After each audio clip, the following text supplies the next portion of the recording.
smetterò mai di ringraziare il maestro Tonino Macis e il maestro Jonathan Della Marianna, perché con questo tipo di sonorità, di linguaggio musicale, mi aiutano a entrare nuovamente nel viaggio di Librus, il nuovo viaggio letterario, insomma, in collaborazione con Mondo Eco, con Street Books. Ringraziare dietro le quinte il progetto Simponia, in cabina di regia Enrico Picchili. Siamo nella Fucina Teatro, nella Fucina delle Arti, della chiamata alle arti, per cercare di, come dire, in questo periodo un po' critico, schizofrenico, emergenziale, un po' una sorta di luogo del pensiero, per dirlo alla Giorgio Gaber, un luogo che ci permette un po' di trovare rifugio dall'affanno del presente e del futuro, come un piccolissimo mondo che ognuno di noi possa contenere, e questo tempo ci permette anche di rivedere attraverso piccoli gesti, piccole storie, un moto perpetuo che qualcuno usa anche chiamare resistenza, usa chiamare rivoluzione, insomma, ecco, anche proprio nel cambiamento quotidiano di ognuno di noi. E se poi ci riappropriamo di un'idea iconografica anche attraverso il linguaggio della letteratura, della narrazione, del racconto, che si fa urgentemente attualità, ci viene in soccorso questo bellissimo diario di viaggio, Libertà, storie di rivoluzionari per ragazzi che vogliono cambiare il mondo. Andrea Melis, un abbraccio. Ricambio. Ci sei almeno tu, insomma, in questo universo abbastanza, come dire, no? Pieno di buchi neri. Ben trovato, Andrea. Grazie. Ringrazio te a nome di tutto quello che sta con te a rendere possibile questo momento. No, grazie per la disponibilità. Insomma, io sapevo dietro le quinte di questo tuo nuovo percorso, insomma, un poeta che si cimenta non più sulla parola e sul senso della parola, ma sull'assenso della narrazione, sulla capacità tua di narratore di riprendere in mano, no? Quasi smascherare, confutare alcune icone che sono diventate un po' posticce, e insomma invece tu ce li riproponi in una veste nuova, Andrea.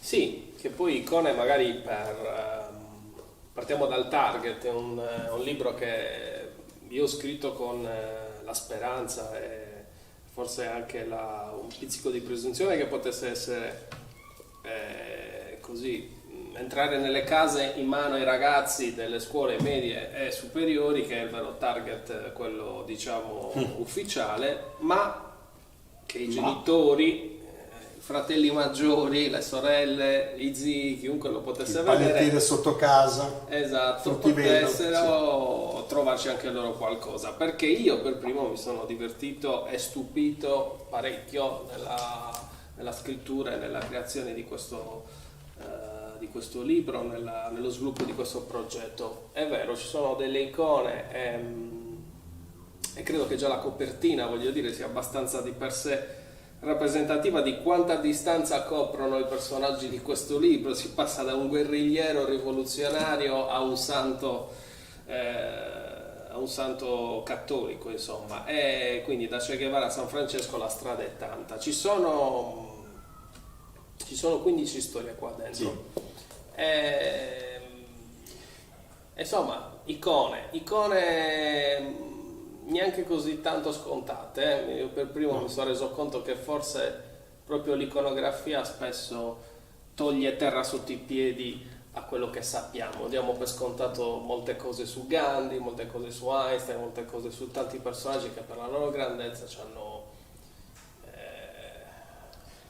hanno forse spaventato, sai, non abbiamo più quella voglia di andare a scovarli, li diamo per scontati. Perché sono un po' troppo per noi in qualche modo, però ci favoriscono, ma ci favorisce la tua indagine, come dire, dietro l'angolo, no? Per dire alla Fabrizio De André, per conoscere altre storie, anche le storie cosiddette minori, tra virgolette, ovviamente, perché sono alcuni nomi che non troviamo quotidianamente nell'immaginario collettivo, insomma, Artemisia Gentileschi, Silvia Rivera, Thomas Sankara, Joyce Lusso, Edward Snowden. Insomma, raccontaci un po', perché sei andato oltre le quinte, dietro l'angolo? Sì, intanto è un progetto che va circoscritto anche alla sua genesi, che è curiosa, nel senso è nata questa idea in una cena dove era presente appunto anche Gino Strada durante un festival nelle Marche, e e ci chiedevamo quale sarebbe stato il sostenitore di Emergency del futuro. In un'epoca che stava uscendo anche da un periodo politicamente piuttosto tumultuoso, nel senso che era 3 anni fa, quindi c'era, diciamo, il salvinismo che era veramente all'apice del suo populismo, della sua presa anche in termini di consensi sulla pancia delle persone, e quindi una realtà come Emergency che fosse stato per me avrebbe visto fra i protagonisti anche Gino Strada, proprio fra le persone rivoluzionarie, ma per una questione Teresa Sarti, aggiungerei. Esatto, sì, e Teresa ovviamente, ma loro proprio in rappresentanza di un mondo molto più vasto che quello di Emergency, ma loro sono persone di uno stile, di un'umiltà specchiate, quindi sia per buon gusto che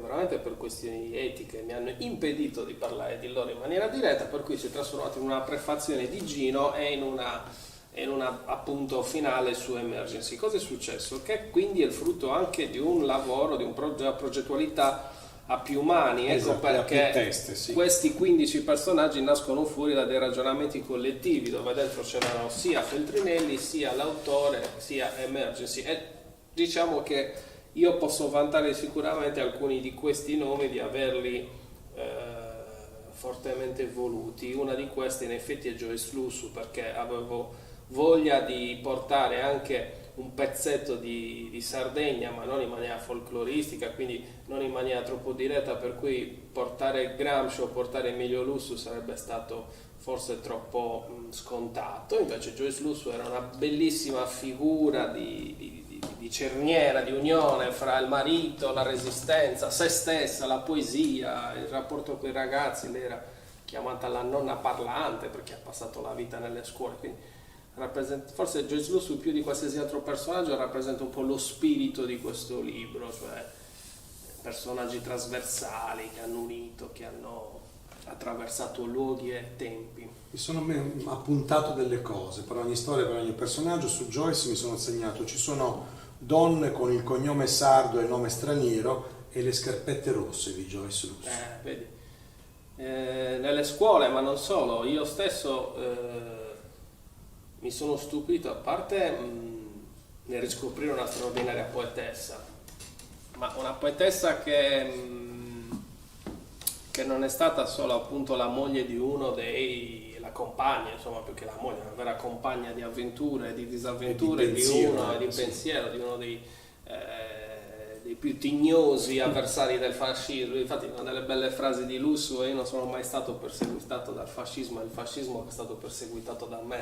Questo la dice lunga sul caratterino del personaggio. Ma poi anche di suo è stata una guerrigliera, è stata una che ha imbracciato, voglio dire, le strade polverose, e proprio ha percorso fisicamente i luoghi della guerriglia, come quella appunto dei curdi, quando è andata in prima linea di persona. Sia ha fatto un percorso da combattente con la lingua, cioè lei ha tradotto i più grandi poeti delle etnie minoritarie, delle culture sottomesse, quindi da Hikmet a tanti altri, insomma ne potrei citare a decine. È stata una traduttrice portentosa, quindi ha fatto anche quest'opera di diffusione, di restituzione ha tradotto poeti nativi americani, poeti africani, insomma, e quindi ha fatto una battaglia veramente a tutto tondo nella sua vita, fino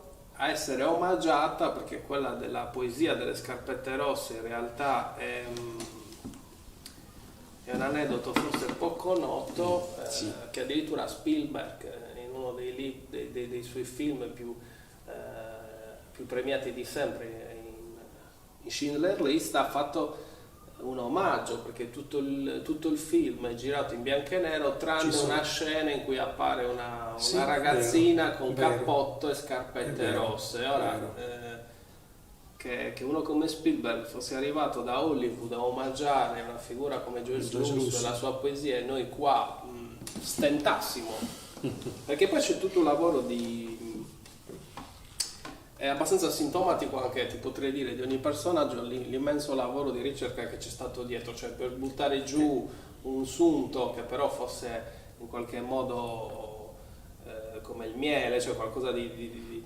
saporito che viene distillato. Di approccio facile, immediato quantomeno. Sì. Però con dietro proprio un lavoro di distillazione, di ricerca. Certo. Joyce Lusu è stata una dei personaggi per cui ho trovato meno fonti, paradossalmente. Mi sono basato su alcune tesi di laurea molto recenti, alcuni studi, per cui è un personaggio da riscoprire, assolutamente. Mi sono segnato i corpi nudi di due differenti schiavitù, Spartaco e San Francesco.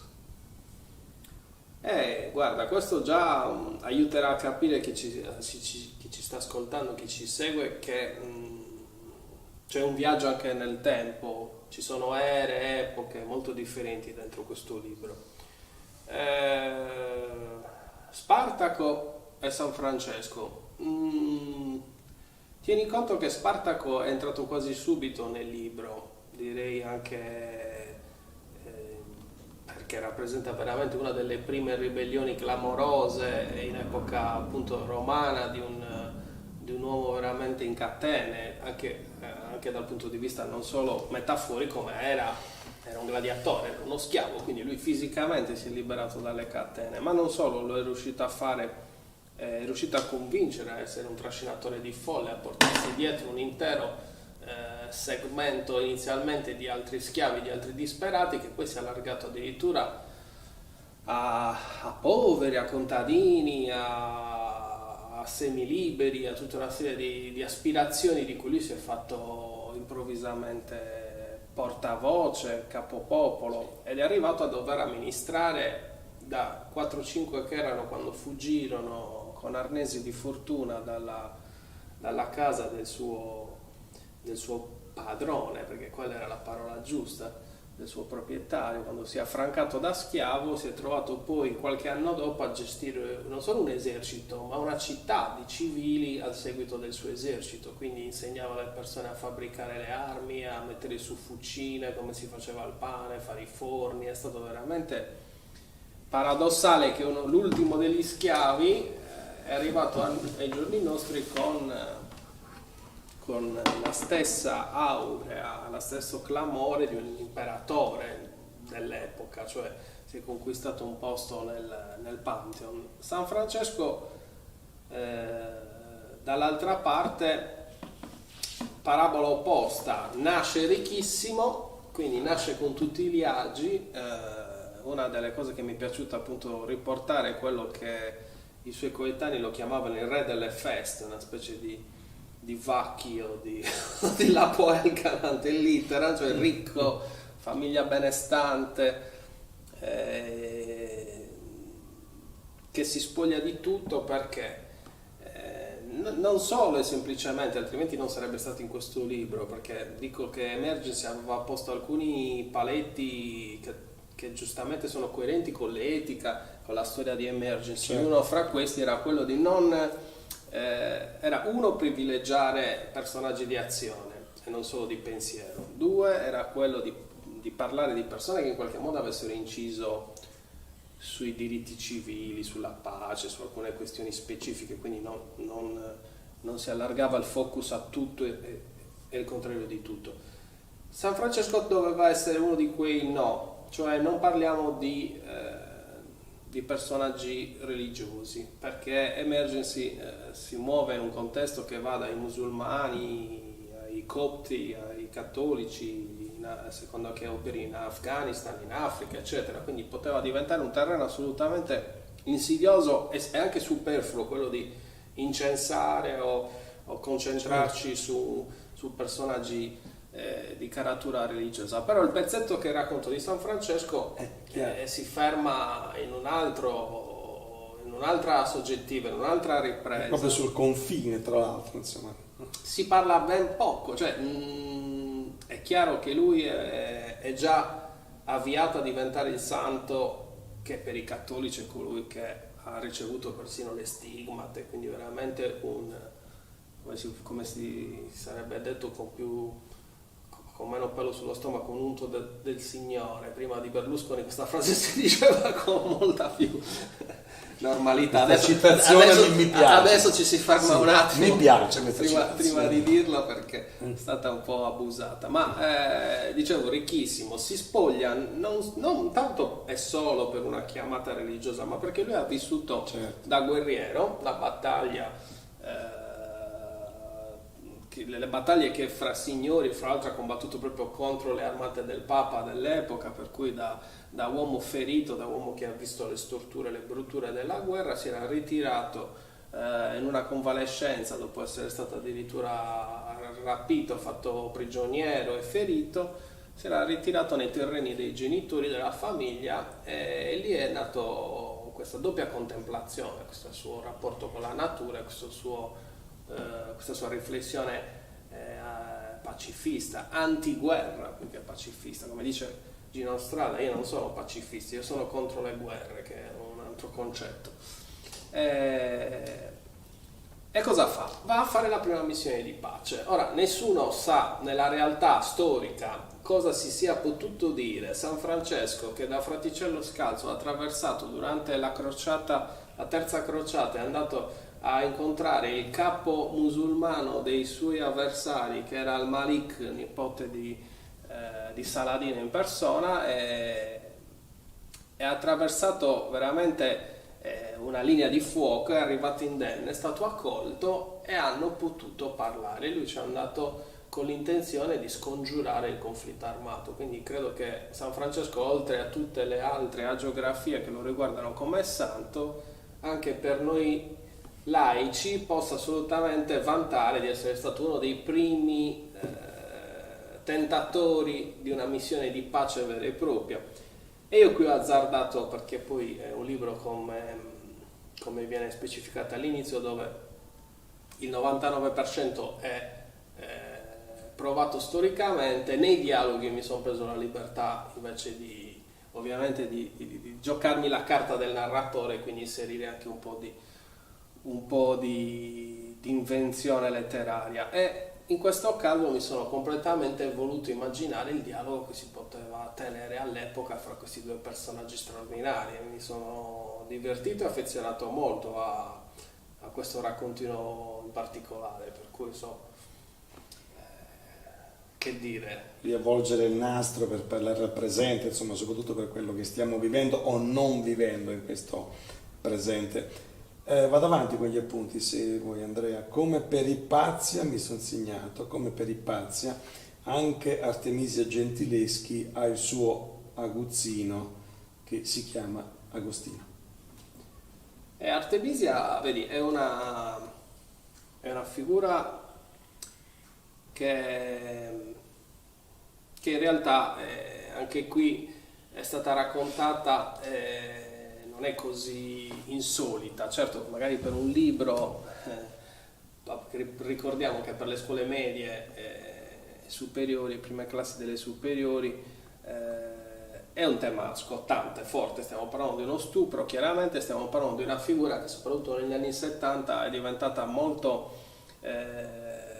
iconografica, appunto per il femminismo, per una certa serie di rivendicazioni. Giustamente è un personaggio simbolo della violenza sulle donne ante litteram, perché in epoca in cui veramente il patriarcato dominava al punto che nessuna donna prima di lei, al di là dell'incidente di essere stata abusata, al di là della tragedia di aver dovuto dimostrare in un pubblico processo le sue ragioni, poi magari due dettagli su questo li diciamo così capiamo cosa significava far valere la propria verità in quell'epoca.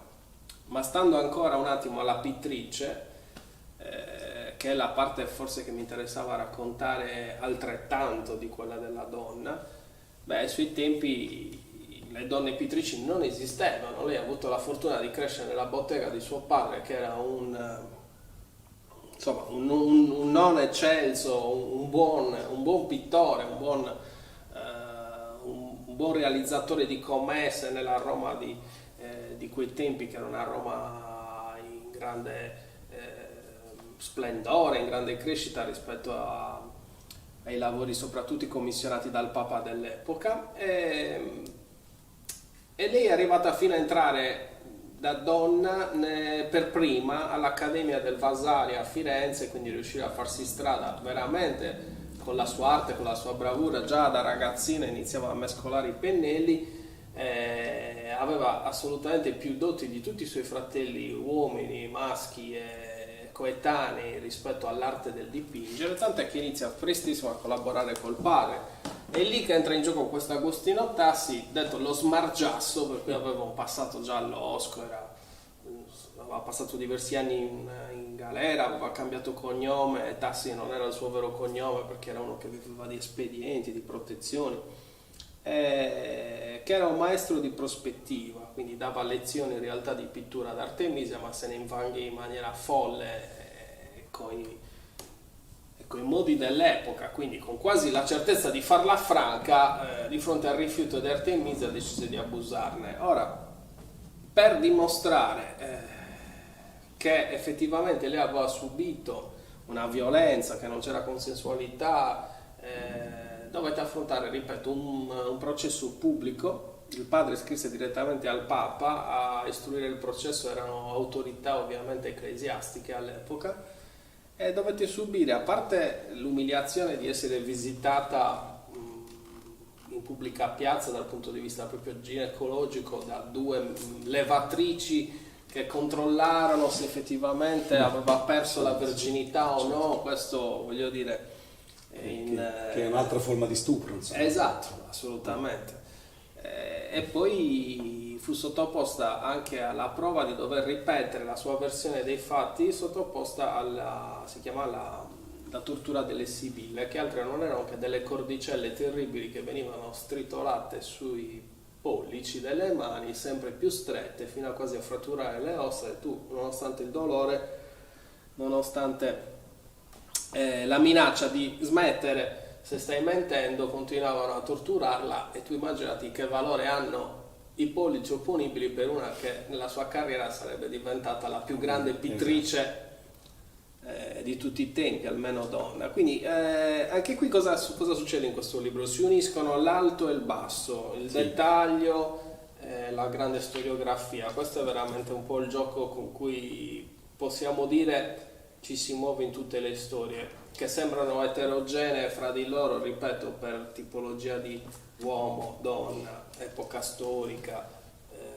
ambito in cui hanno cambiato qualcosa, rivoluzionato qualcosa ed espresso la loro utopia. Ma da scrittore, da autore, ti posso dire che questo è stato un po' il lavoro fatto, tutto un gioco di piccoli dettagli inseriti in scorci di grandi storie. Ci sono personaggi come Che Guevara che ovviamente hanno avuto una vita talmente densa che ci ho messo forse 15 giorni solo per decidere l'incipit, da dove attaccare la camera, cosa inquadrare, cosa illuminare per primo di una vita così avventurosa, e lo stesso potrei immaginare vale un po' a maggior ragione per personaggi come Gandhi, come Nelson Mandela,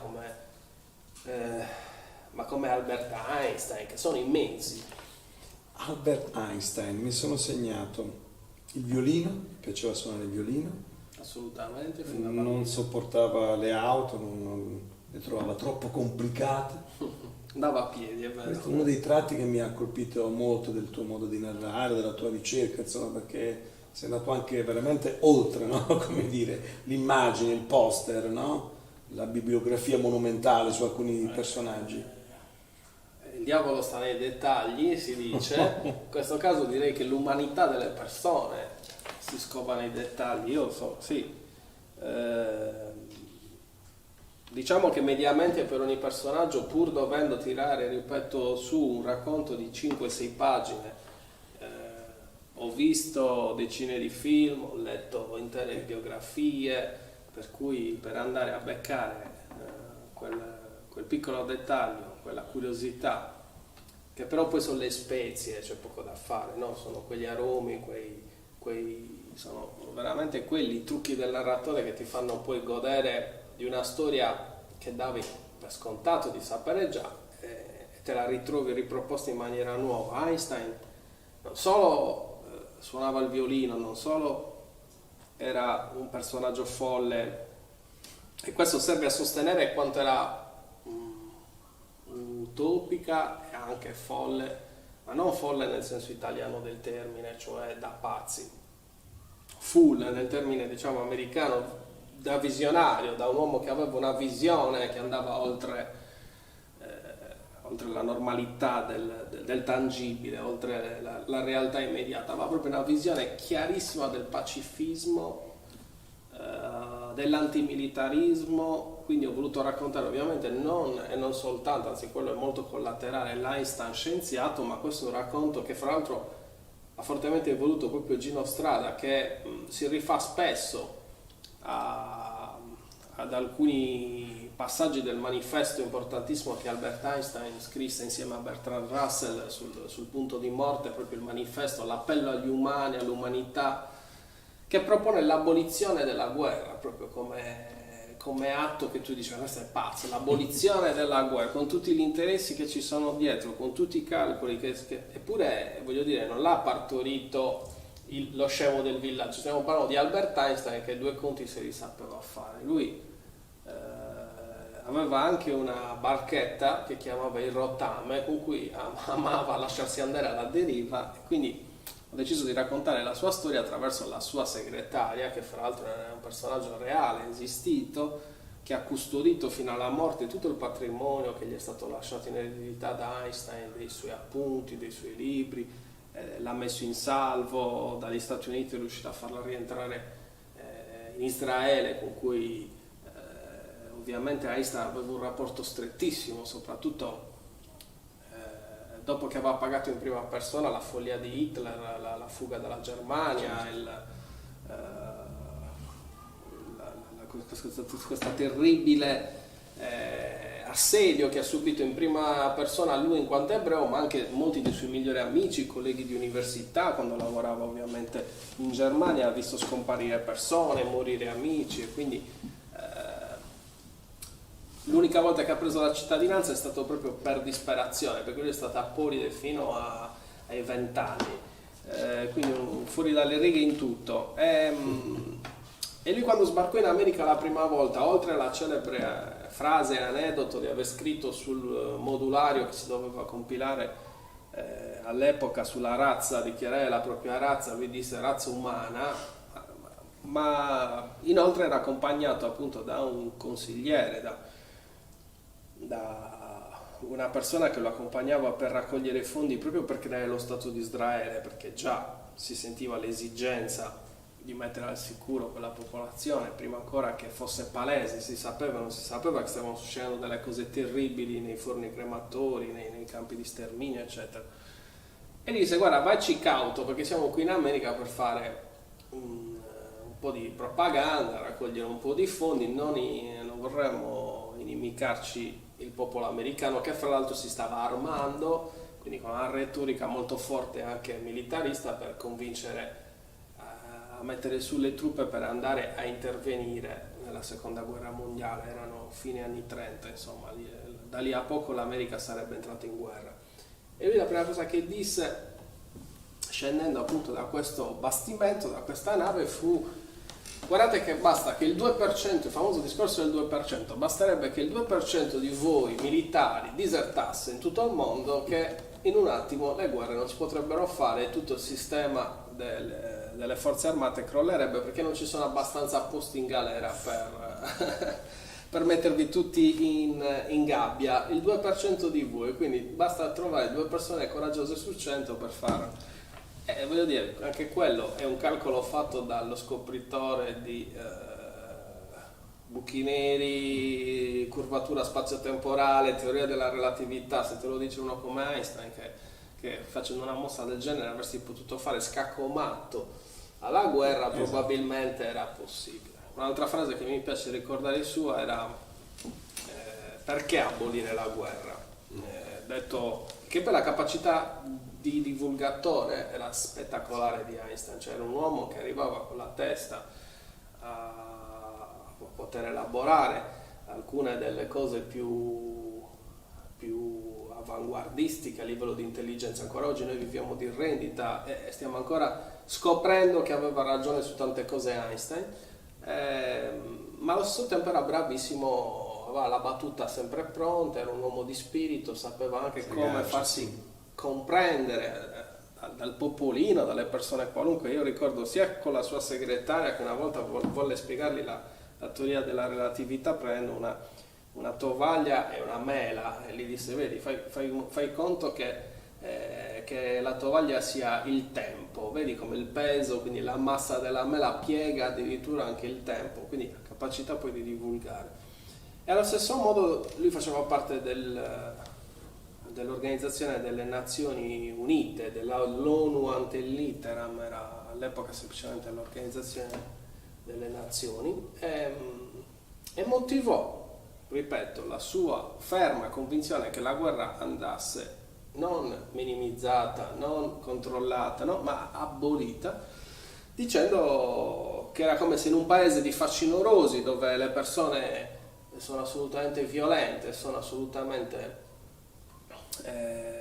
inclini ad uccidersi, sono tutti accoltellatori di professionisti, le Nazioni Unite non facevano altro che discutere quanto dare lungo il coltello a uno, quanto dare il coltello lungo a un altro, quanti centimetri era la lama di un popolo, quanto poteva essere accordato a un altro popolo, mentre la soluzione non poteva che essere levare i coltelli a tutti. E in effetti questo è quello un po' che succede ancora oggi, no? Tu puoi avere tot bombe atomiche, quell'altro è cattivo, non ne può avere manco una, certo. Ma un vero disarmo, un vero disarmo come lo teorizzava Einstein non c'è stato, e dispiace sapere che di un uomo così grande è stato ascoltato tutto il parere scientifico e mai una sola parola della sua grande invece passione pacifista. Perché l'atomica nei paesi occidentali è ricerca sul nucleare, non sulle energie, e invece in una parte dell'Oriente o in Iran, insomma, è un pericolo addirittura vietato, insomma. Guerre, violenze, armi, antimilitarismo, resistenza, insomma, pacifismo. Gandhi aveva paura del buio, dei serpenti che andavano in sogno a Spartaco, non usava le forchette, insomma, di Che Guevara hai parlato, e mi piace anche che tu lo hai ricordato come il fusero, no? Come veniva chiamato, e poi il suo viaggio, il mate, le due coperte, il fil di ferro, e poi c'è un personaggio che era già dentro di te, è stato un pezzo della tua storia importante, Thomas Sankara, e mi è piaciuto molto questo passaggio sul miglio, il sorgo, perché nella terra degli uomini integri, insomma, poi è il nome dei Burkina Faso. Sì. Ma Sankara Sankara, secondo me che lo si voglia dire alla francese. Con l'accento anch'io, insomma, esatto, no, ma non lo so, io li dico entrambi ogni volta così. Che dire, un personaggio straordinario, probabilmente uno degli irripetibili, dei tanti irripetibili umani che hanno attraversato questa terra.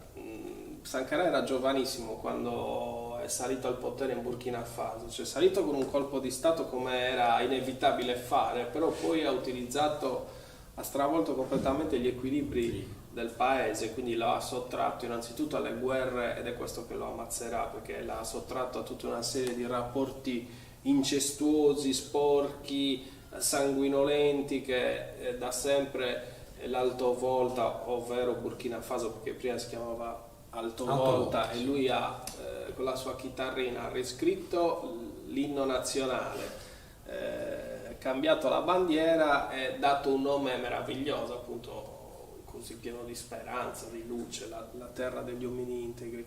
Non solo, in un mandato presidenziale di poco meno di 5 anni è riuscito a portare l'ultimo paese il più povero in Africa, e quindi essere il più povero in Africa va da sé, all'epoca voleva dire essere il più povero nel mondo, ad avere un pasto per tutti garantito, acqua potabile, un'economia in rinascita, dove il rinascimento così di questo popolo passava dal non restituire il debito pubblico al Fondo Monetario Internazionale, quindi opporsi perché lui diceva molto chiaramente che quel debito derivava dagli stessi affamatori che avevano ridotto in colonie l'Africa, e quindi non si capisce perché si dovesse risarcire coloro che erano in realtà la causa dell'arretratezza del suo popolo, la causa dell'affamamento del suo popolo, la causa dell'ignoranza del suo popolo. Quindi Sankara diede grandissima attenzione all'istruzione, grandissima attenzione al status delle donne che vennero coinvolte in prima persona nella produzione di tessuti, quindi inseriti nel mercato del lavoro, vennero sottratti alla prostituzione. Lui fu addirittura uno dei pochi leader internazionali che partecipò e contribuì alla fondazione della giornata della liberazione delle prostitute e vietò la pratica della mutilazione dei genitali femminili, che invece ancora oggi in tanti luoghi del mondo rimane una piaga tragica. Quindi era molto avanti, ma questo nella storia, torniamo a dire, con la S maiuscola. Poi, per innamorarsi di Thomas Sankara bisogna andare a vedere quello che ti dicevo, quegli aneddoti. Sono andata a spulciare cioè scoprire che lui, quando è morto, in una terra dove tutti si arricchivano, dove la corruzione era massima, ha lasciato in eredità un mutuo da pagare, mi sembra $50 sul conto in banca, una chitarra e una manciata di libri, ed era un capo di Stato. Ovviamente chi lo aveva preceduto in quella terra normalmente moriva seppellito, e chi gli è succeduto, chi l'ha fatto uccidere, chi ha preso il potere dopo di lui, erano persone che morivano sommersi di diamanti sporchi e di traffici d'armi. Quindi assolutamente un caso purtroppo irripetibile di un uomo che ha avuto il coraggio di scontrarsi frontalmente contro lo status quo. Di non lasciare eredità materiale, insomma, solo in qualche modo di pensiero, di grande visione sociale e umana. So che con te avrei affrontato in maniera naturale e fertile questo tema, perché Thomas Sankara insomma, è stato per te e per tanti come te uno spazio fisico, sì, una sorta di luogo del pensiero. Ci siamo incontrati in quello spazio fisico. 2 anni di attività culturale corsara, mi viene da dire, nel cuore di Cagliari, che ha... Senza eredità anche questa, insomma. Ma no, in realtà e queste, compreso il nostro rapporto, la nostra amicizia, sono moltissimi. Io vivo moltissimo delle eredità di rendita da quelle esperienze. Di quelle esperienze. Certo. È un'eredità umana, di conoscenze, di relazioni, di reciproco e mutuo aiuto fra artisti, fra musicisti, cantanti. C'era stato assolutamente un humus spettacolare in quella 45 metri quadri di circoletto in via Napoli, per cui... Ma all'epoca non conoscevo così bene Sankara, vedi? Esatto. Dopo i Carruggi e i vicoli di Cagliari. Senti, le storie, insomma, i temi, questo lavoro condiviso. Intanto c'è una illustrazione, no? Particolare, c'è un illustratore, che è un'altra parte, no? Di mente e braccia di questo progetto. E lo citerei, ovviamente. È stato, in realtà fa parte proprio degli autori, cioè gli autori siamo 2. Io e Fabio Sardo, che è l'illustratore e che ha dato una luce, una bellezza, una veste particolare, il suo tocco, il suo stile abbastanza, fra l'altro, io lo adoro da morire, perché rappresenta un po' anche il genere di scrittura che ho provato a mettere io in campo, cioè un'immagine assolutamente rappresentativa. Questo è Thomas Sankara, però allo stesso tempo i dettagli sono pochi ma quelli giusti, cioè ha un tratto, ha uno stile che io amo molto, perché riesce veramente con poche pennellate a restituirti Che Guevara, esatto, a farti riconoscere chi Einstein stesso, insomma, una versione, come dire, finalmente altra, mi verrebbe da dire. Fra l'altro è stato bello lavorare in parallelo, per cui man mano che avanzava la stesura delle storie lui lavorava ai disegni, e questa cosa ci ha un po' dato manforte reciprocamente. In realtà non ci siamo ancora incontrati fisicamente, perché poi è sopraggiunto la pandemia, la vera rivoluzione. Esatto. Ma ci sarà tempo. Questa è la potenza dell'incontro e del dialogo, ma questa è una distanza che funziona, Andrea, perché ci si capisce, ci si intende, no? Assolutamente. Si sa che strada prendere in un progetto, anche se fisicamente non ci si è ancora incontrati. Questo è interessante. ma poi anche, voglio dire, anche l'eredità che ha voluto lasciare Gino Strada in questo libro è importante, nonostante Gino Strada abbia avuto l'onore di conoscerlo, voglio dire, non era né scontato né semplice che un uomo che come lui è sempre impegnato e ha salvato, ha curato con Emergency, lo dicevo in premessa, inizio discorso, ho sfiorato questo numero, 10 milioni e oltre persone sono state curate da Emergency, che è 2 volte il numero di quante persone invece ha ucciso, offeso e ferito Hitler, voglio dire. Giusto per fare un dire, insomma. Però la narrazione del male ha un'efficacia, una presa su noi esseri umani, per cui parlando di icone, come dicevamo, Hitler è subito l'icona del male supremo. Certo. Gino Strada in Italia non è nemmeno l'icona del bravino, perché è un uomo costantemente sotto attacco, addirittura, ripeto, adesso in prima linea anche col Covid si è offerto per dare una mano in Calabria, qui e là, ed è uno di quelli che veramente va ad aiutarli a casa loro. E quando ci ho parlato, ho avuto l'occasione di andare a cena con lui un po' per il libro, un po' per altri progetti. La cosa assurda che mi raccontava è che una delle critiche che gli fanno, ad esempio, è che lui fa degli ospedali troppo belli per gli africani, cioè non solo li fa coi soldi dei privati, non solo non usa, poi dice però calmo, sono africani, non è che devi andare lì con Renzo Piano a fare il mega ospedale bello, pulito, autosufficiente energeticamente.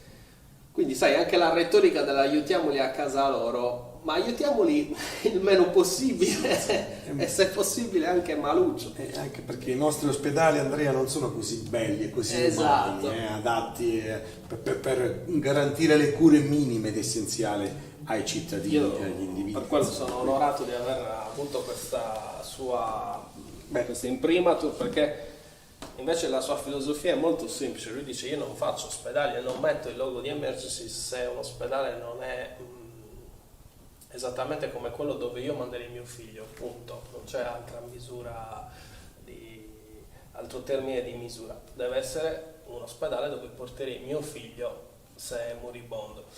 E di questo uomo straordinario ho potuto apprezzare anche la parte più rude, perché sai, mi è capitato di girarci durante questo festival ed è uno molto schivo, uno che non è che ami proprio essere fermato per strada per l'autografo, certo, per il selfie, perché lui dice: d'altronde sono un chirurgo, sono un cardiochirurgo, non sono una star. Però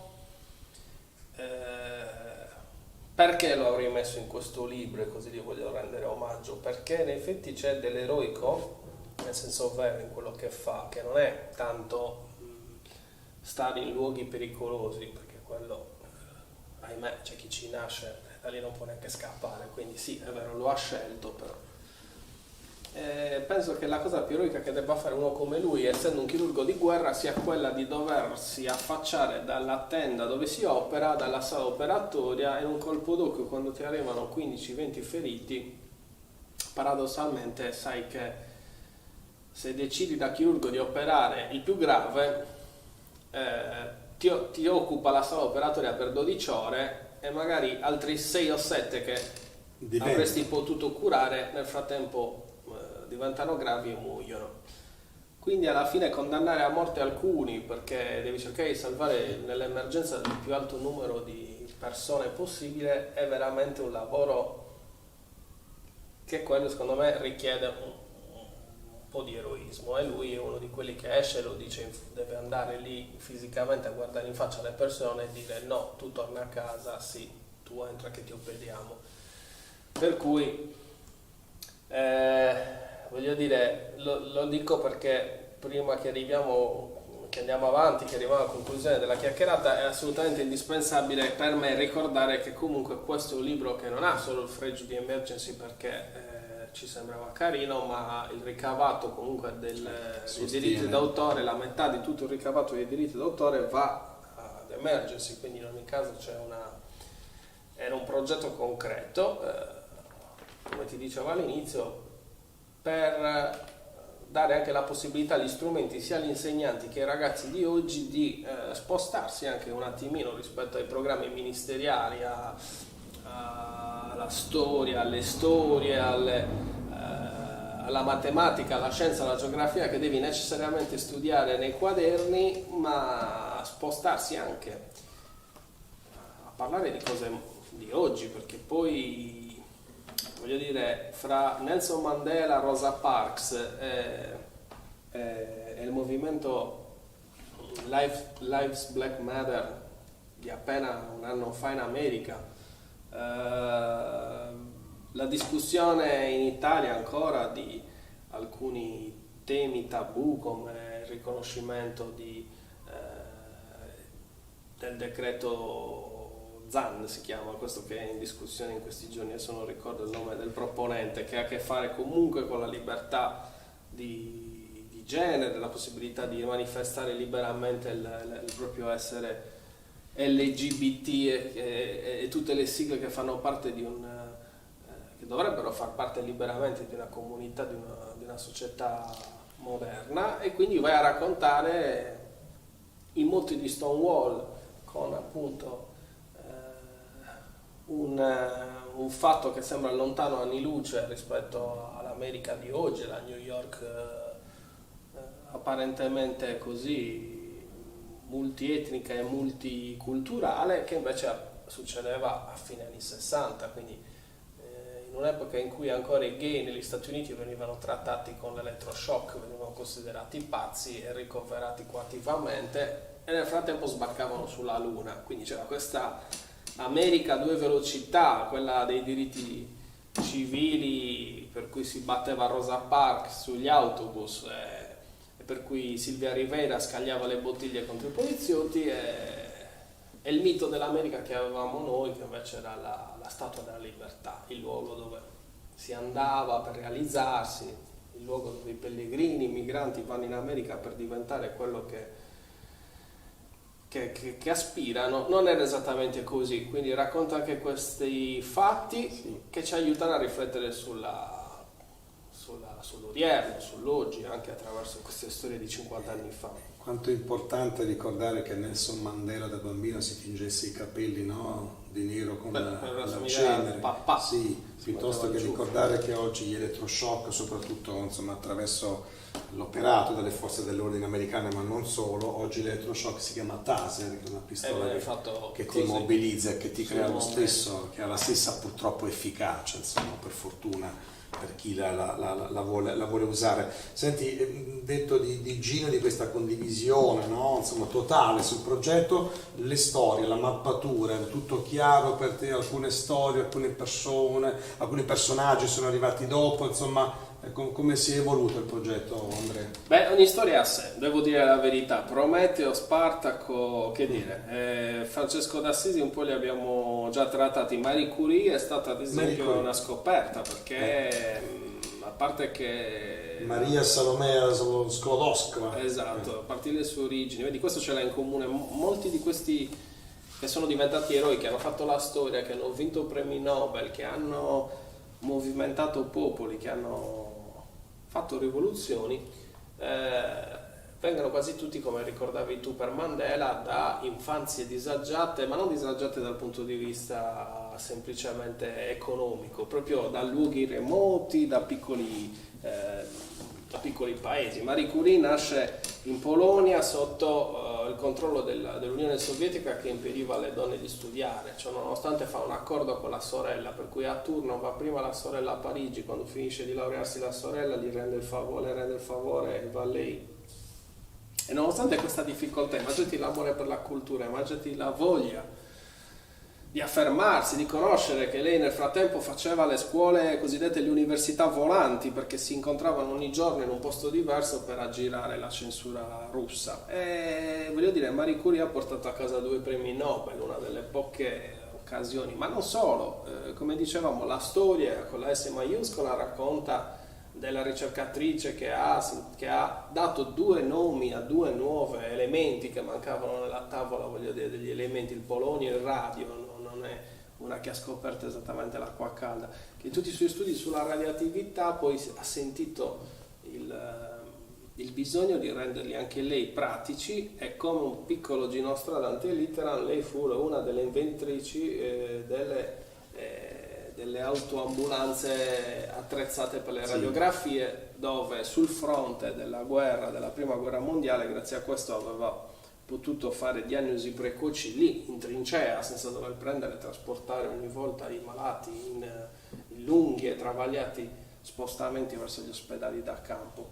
Ha fatto più di 1 milione di interventi con queste ambulanze, la sua associazione, e molto spesso guidava lei personalmente l'autoambulanza, quindi parliamo anche in questo caso di una persona straordinaria. Gandhi, come hai ricordato tu, non solo aveva paura dei ragni, dei ladri, un amore pazzesco per sua madre, era molto mammone, ma anche lui ha vissuto in un villaggetto di poche anime e ha fatto la cosiddetta scuola della polvere, quindi seduti in terra con una bacchetta si scriveva sul niente, sul terreno, e ha attraversato un viaggio lunghissimo che è durato più di 1 mese in transatlantico per andare dall'India a Londra, e come ricordavi lui era talmente fuori dal mondo che in questo mese quasi non è mai uscito dalla cabina perché si vergognava, perché il mondo fuori dal suo paesello era troppo. Il delirio del mondo. Non sapeva usare come dicevi tu, le forchette, ma non solo. Anche quando era diventato un piccolo dandy, perché poi era uno che a un certo punto si è emancipato a Londra, ha imparato a portare la bombetta, anche lui ha preso lezioni per imparare a suonare il violino, ha cercato di integrarsi nella Londra dei benestanti, e si è laureato effettivamente in giurisprudenza, e ha preso il titolo di avvocato. Alla sua prima causa, alla sua prima arenga, mi piace ricordare che svenne come una pera per l'emozione, dovete rendere la parcella al suo cliente, quindi voglio dire, quelle paure, quelle difficoltà, ma allo stesso tempo quel processo umano che poi lo ha fatto diventare il trascinatore di 600 milioni di indiani, di un intero popolo, contro la più grande potenza imperialista che era all'epoca appunto l'Inghilterra, il Regno Unito, attraverso la non violenza. Quindi quest'uomo ha quasi fondato una nuova religione, o comunque un modo nuovo veramente di affrontare le grandi battaglie. Lo ha fatto trascinando dietro di sé veramente milioni e milioni, prima in Sudafrica e poi in India, milioni e milioni di persone. Lo ha fatto principalmente attraverso, poi tutti sono criticabili, nel senso che di Gandhi si dice che fosse un po' razzista, dice che qualcuno potrà dire che era un assassino più che un guerrigliero, la tradizione insita nell'essere umano. Ma poi è sempre il discorso da che punto di vista vuoi vedere il tema, la persona, il personaggio, la storia, il contesto. Però sta di fatto che le sue armi principali furono il digiuno, la preghiera, le marce, la camminata, il gesto di prendere un pugno di sale e infrangere il monopolio, partito, ripeto, dalle scuole di polvere. Quindi io questo libro, quando lo porto nelle scuole, quel poco che ho potuto portarlo nelle scuole fisicamente, perché 5-6 incontri sono riuscito a farlo con dei ragazzi qua in Sardegna prima che il Covid impedisse completamente il rapporto di presenza con i ragazzi. Mi sono divertito a pungolarli chiedendogli un pochino quale fosse il loro sogno nel cassetto, perché poi ricordiamoci questa frase molto bella dell'utopia di Gino in prefazione, che dice sì, essere realisti ma coltivare l'utopia. E quindi sai, mi sono fatto anche delle belle risate con questi ragazzi di terza media, seconda media, che iniziano a dover decidere anche un momento importante, se dove scegliere la scuola superiore, se il liceo, se l'istituto tecnico, stai già iniziando a tracciare un po' il tuo futuro. E ne ho sentito da chi voleva fare l'allevatore di polli non da combattimento ma da esposizione, non sapevo neanche che interessante, certo. A ragazze che volevano fare le pilote di enduro e di motocross, bellissimo, hanno comunque dei sogni, però sono molto tangibili, cioè sono dei sogni tipo mio padre guida il trattore, allora io guiderò il trattore, i miei genitori hanno i polli, alleverò i polli. Effettivamente manca un po' di utopia in questa generazione. Secondo me questo è un controsenso, un paradosso, perché proprio loro, a cui tutte le certezze sono più o meno negate, sicuramente non possiamo promettergli il posto in banca o alle poste. Beh, nel crollare un sistema vecchio dovrebbero invece spalancarsi, figlio mio, vai, insegui i tuoi sogni, visto che non hai nulla da perdere, il mondo è andato a rotoli, Tanto le galline, coltiva l'utopia. poi intanto le galline dell'esposizione insomma sono un'interessante utopia, se ci ricordiamo Massimo Troisi, no? Che pezzo ha fatto insomma nel dialogo tra lui e la gallina, insomma diventa interessante attualizzare questo tipo, no? di utopia. Sì, secondo me questo libro tu dovresti, forse ci hai già pensato, se no fallo, insomma, dovresti darlo anche ai politici che insomma hanno bisogno un po' di rispolverare, a proposito di polvere, di particelle, un po' di storie. Mi verrebbe da dire, fra un po' di anni in conclusione, belli i mondiali del 78, a me piace il calcio, no? Sì. Peccato che siamo andati in semifinale con l'Olanda, ma peccato che insomma non ci ricordiamo mai che un gruppo di donne ancora oggi, no? Quasi quotidianamente, no? E Stella Carlotto, persona che ho conosciuto grazie al tramite di Massimo Carlotto, suo nipote, persona che ho avuto l'onore di conoscere, abbracciare, alla quale stringere la mano. Beh, questa di Carlotto è un'altra delle storie che ho voluto inserire, rappresenta una rarità. Le persone ancora viventi sono molto poche in questo libro, sono la Carlotto, Edward Snowden e pochi altri, adesso non ricordo a naso, ma il 99% non sono più dei contemporanei, sono andati a miglior vita. Perché? Perché comunque, bravo, quello che dicevi sui mondiali, si accompagnava al tifo sfrenato, si accompagnava all'Argentina di Daniel Passarella, che vinse quel mondiale, ma lo vinse perché doveva vincerlo, perché serviva una grande arma di distrazione di massa per distogliere l'attenzione del mondo occidentale dalla tragedia dei desaparecidos, della desaparición, dove un'intera generazione di ragazzi acculturati, universitari, di sinistra, sono stati fatti sparire, sono stati uccisi in modo ignobile, sono stati spesso buttati vivi dagli aerei direttamente nell'oceano, sono stati rinchiusi negli stadi e fatti fuori, un po' come tristemente succedeva anche in Cile in epoche non molto distanti. E queste nonne di cui Stella Carlotto è la rappresentante di una delle associazioni delle abuelas, da allora, dagli anni 70, dal 78 in poi, hanno sfidato la polizia, sfidato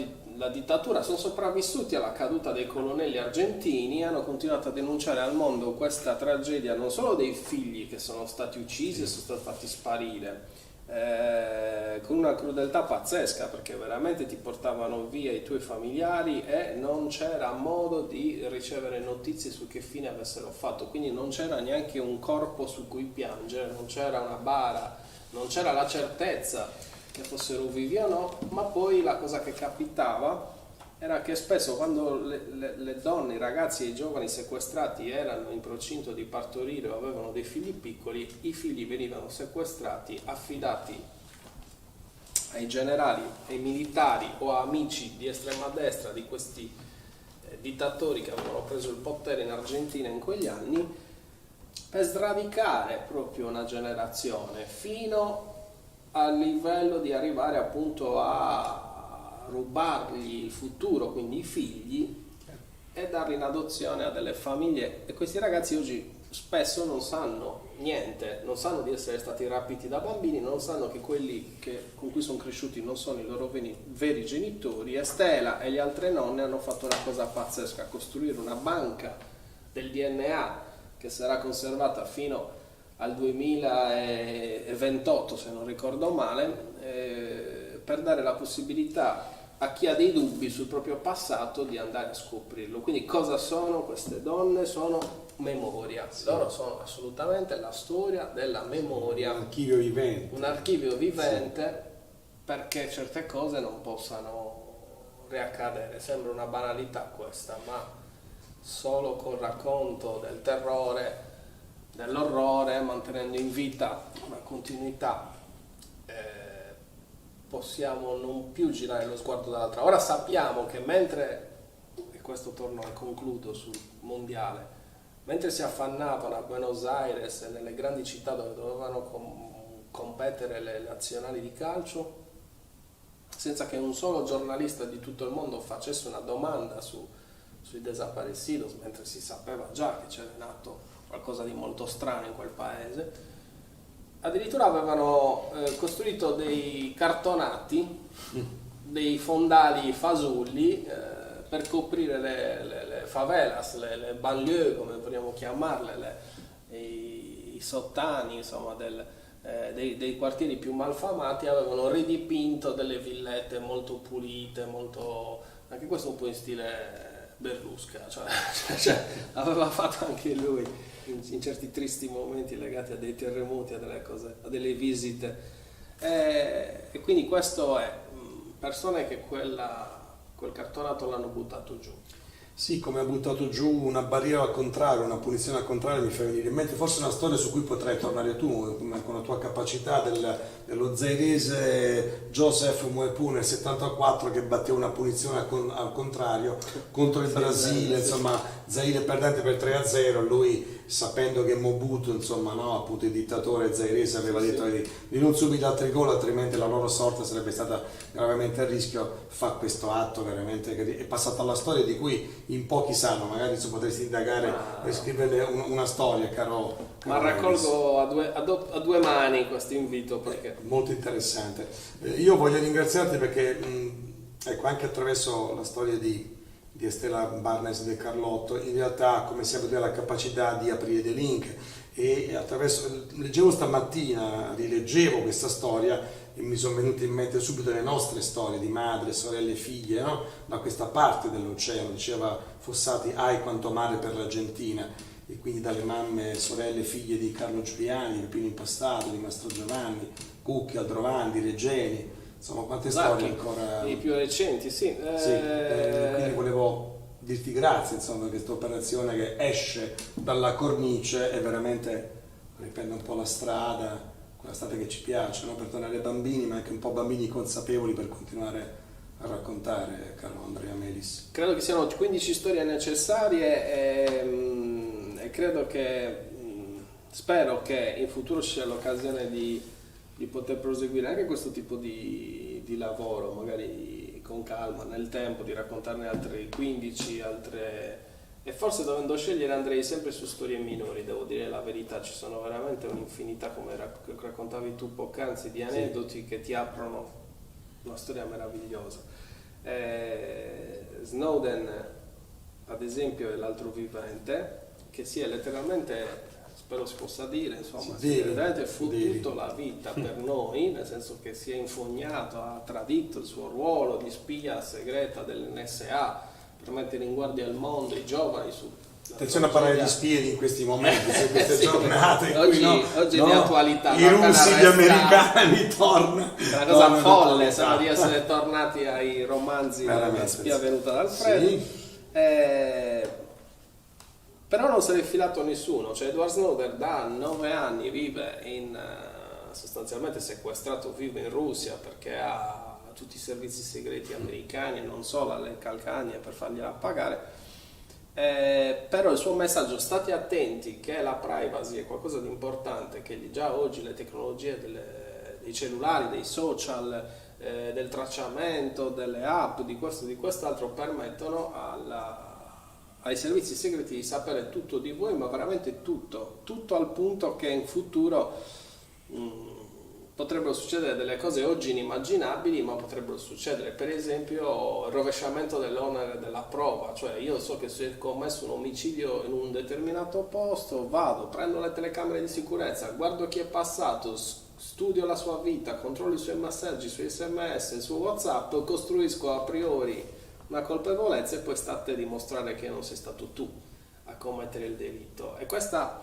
è una cosa agghiacciante di cui, diciamo la verità, ce ne freghiamo tutti, perché tutti non ci si apre il papiro, accetti le condizioni della privacy per avere il social piuttosto che un altro servizio gratuito, fosse l'email di Google o qualsiasi altra cosa, normalmente clicchiamo su accetta e diciamo ma chi c'ha tempo di leggerti tutto sto papiro. Bellissima la sua sintesi, la sua frase che voglio lasciare nel dire, dire che non ce ne freghi nulla oggi appunto la privacy, solo perché pensiamo di non avere nulla da nascondere, equivarrebbe a rinunciare a parlare al diritto della parola per sempre, solo perché in questo momento non ci viene nulla da dire. La trovo una frase di straordinaria efficacia, quindi personaggi come lui credo che rendano questo libro anche persino un po', come dire, un po' visionario. Probabilmente di questi problemi potrò dire fra una decina d'anni io già l'avevo un po' intravisto che questa roba ci sarebbe tornata come un boomerang. Anche perché un filo di paura mi attraversa, che un ex spia si rifugi nelle terre di Putin, Andrea Melis di questi tempi, insomma, un po', come dire, mi mette un po' in ambascia, in angoscia per Edward, insomma, comunque ti ringrazio anche per aver portato alla luce quest'altra storia straordinaria e vorrei salutarti, insomma, in questo momento faccio mia, insomma, per questo progetto, ma soprattutto per la condivisione che ci fa star bene, questo passaggio significativo di Gino Strada. Siamo abituati a riconoscere la ribellione nei confronti dell'autorità, ma c'è una ribellione altrettanto potente che si matura verso una consuetudine, un modo di pensare comune, un'inerzia culturale. Più che un pensiero ribelle, allora, in queste vite riconosco un pensiero libero. Grazie. Grazie a te, grazie a Gino, grazie per aver citato un passo molto significativo, riassuntivo di quest'opera, di questo lavoro che a questo punto, salutando anche e ringraziando chi ci ha seguito, insomma, per quanto libro per ragazzi ha intrattenuto due begli adulti per quasi un'ora, quindi ci ha fatto incontrare. Auguro buona lettura a chiunque inciampi su questo lavoro. Ecco. San Francesco, insomma, e Silvia Rivera ci hanno fatto incontrare. Andrea Melis, Libertà, storie di rivoluzionari per ragazzi che vogliono cambiare il mondo. Nel frattempo proviamo noi due a cambiare qualcosa in noi stessi. Librus, grazie, un abbraccio a Enrico Picchini in cabina di regia, un grazie a Streetbooks e a Mondo Eco che sostiene questo divagare. Grazie. Grazie a voi anche da parte mia.